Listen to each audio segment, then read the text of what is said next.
Lu pernah lihat orang atau bos yang dimana kriterianya pintar banget dan berbakat banget nih guys. Sehingga dia ini orangnya hebat dan karirnya melesat. Nah, orang ini kalau diminta berbagi ilmu kepada orang lain, nah dia merasa berat nih. Alias ya bisa dikatakan pelit banget. Nah, atau kita sendiri merasa sayang banget untuk berbagi ilmu atau berkontribusi kepada orang lain. Nah, karena alasannya bahwa kita merasa sudah kerja keras mencari ilmu dan itu juga nggak gampang dalam mendapatkan ilmu itu. Jadinya ya mohon maaf nih jika kita tidak bisa memberikan kepada orang lain nih guys. Nah, lu pernah merasakan hal itu nggak nih guys? Nah, kalau merasakan hal itu ya wajar juga sih.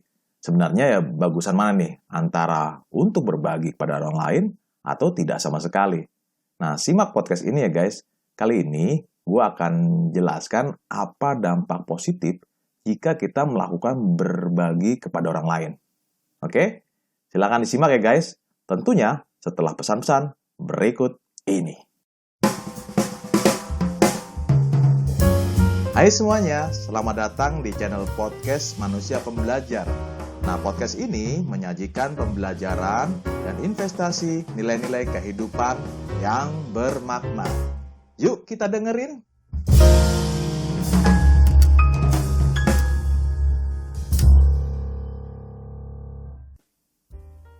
Nah, kenapa ada orang lain mau berbagi dan ada juga orang lain yang susah banget untuk berbagi?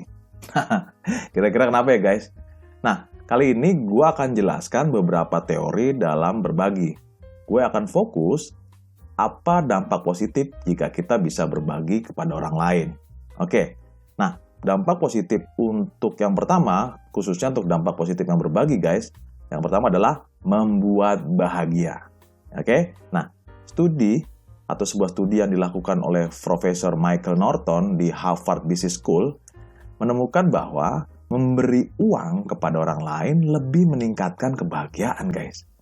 Beberapa orang yang diteliti lebih bahagia ketimbang orang tersebut digunakan untuk uangnya keperluan diri sendiri nih. Nah ini menarik ya. Nah, profesor psikologi juga yang lain juga banyak meneliti tentang kebahagiaan itu. Dan beberapa penelitian juga menemukan hasil yang serupa ketika ia meminta beberapa orang untuk melakukan 5 kebaikan dalam 1 pekan selama 6 pekan berturut-turut. Nah, rasa bahagia itu refleksi dari tubuh kita. Pada tahun 2006, Georgie Moll dan koleganya di National Institute of Health menemukan bahwa ketika seseorang memberikan derma dan kebaikan, hal tersebut akan mengaktifkan bagian-bagian otak yang terhubung dengan kenikmatan, koneksi sosial, dan kepercayaan yang kesemuanya menciptakan efek pendar yang hangat dan mendamaikan di hati. Wah, ini menarik ya guys. Nah, ini manfaat dampak untuk berbagi.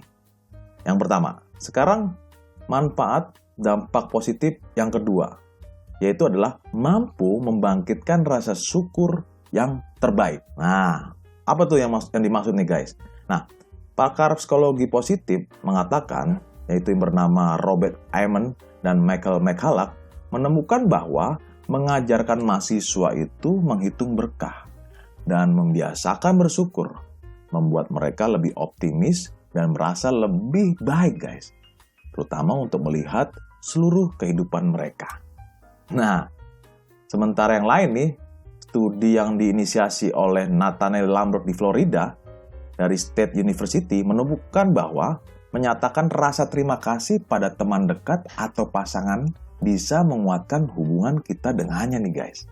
Nah, salah satu menyuburkan rasa syukur kita adalah berbagi kebaikan kepada orang lain. Ulang lagi nih, mungkin biar lebih jelas. Salah satu menyuburkan rasa syukur kita adalah berbagi kebaikan kepada orang lain. Nah, ini menarik nih guys. Nah, pertanyaan buat kita, kira-kira nih, apakah kan kita kan mungkin, saya kan belum kaya, gue juga belum banyak uang, gimana gue harus berbagi nih? Kan gitu ya guys? Oke, gak apa-apa. Pertanyaan itu pada dasarnya benar juga. Namun yang menarik, apakah berbagi hanya cuma harta dan uang saja nih? Nah, kita juga berbagi apa saja kok yang dalam hidup kita juga bisa. Berbagi dengan kecerdasan, mungkin dengan keahlian lo, waktu lo, perhatian lo. Bahkan mungkin mendengarkan orang lain adalah salah satu wujud berbagi juga nih guys. Nah, dan juga mungkin hal yang sepele adalah berbagi mendoakan kebaikan bagi orang lain. Itu salah satu berbagi juga. Nah, kira-kira kita siap berbagi nggak nih guys? Oke? Nah, kita nggak harus kaya dan juga nggak harus punya uang. Contoh nih, kita juga punya kecerdasan nih misalnya tentang matematika, fisika, atau bahasa Inggris. Lu juga bisa kan ngajar pada anak-anak yang nggak mampu di daerah sekitar rumah lu guys. Atau nih, mungkin lu yang punya berbakat IT, yang bisa coding nih. Lu juga bisa buat program aplikasi, bisa game-game kecil-kecilan untuk buat anak-anak untuk menghibur mereka. Itu salah satu berbagi kan guys. Atau mungkin lu yang sudah kerja, lu bisa sisihkan uang gaji lu untuk membeli beberapa nasi bungkus dan diberikan kepada orang-orang yang nggak mampu di sekitar rumah lu guys. Nah, itu adalah contoh-contoh yang mungkin di mana ya? Ya apa ya? Boleh dikatakan hal yang kecil, tapi bisa dilakukan dalam kehidupan sehari-hari. Tentunya juga sangat realistis ya. Oke? Bener nggak guys? Nah, inti yang dari yang gue omongin tadi nih guys, bahwa berbagi itu bisa apa saja dan bisa apapun juga. Dan berbagi juga nggak harus nunggu kaya raya. Yang penting niatan menghidupkan nilai-nilai kebaikan dalam hidup kita. Itu yang akan membuat berdampak positif dalam hidup kita juga nih. Nah pertanyaannya nih, gimana nih agar gue itu bisa tetap konsisten untuk berbagi kepada orang lain? Kalau masih bingung, silahkan diskusi atau ngobrol-ngobrol dengan tim growing ya guys. Nah, lu juga bisa klik link yang gue berikan di deskripsi ya guys. Nah itu saja pembelajaran hari ini. Semoga bermanfaat. Salam Growth Mindset Indonesia. Leadership is fun.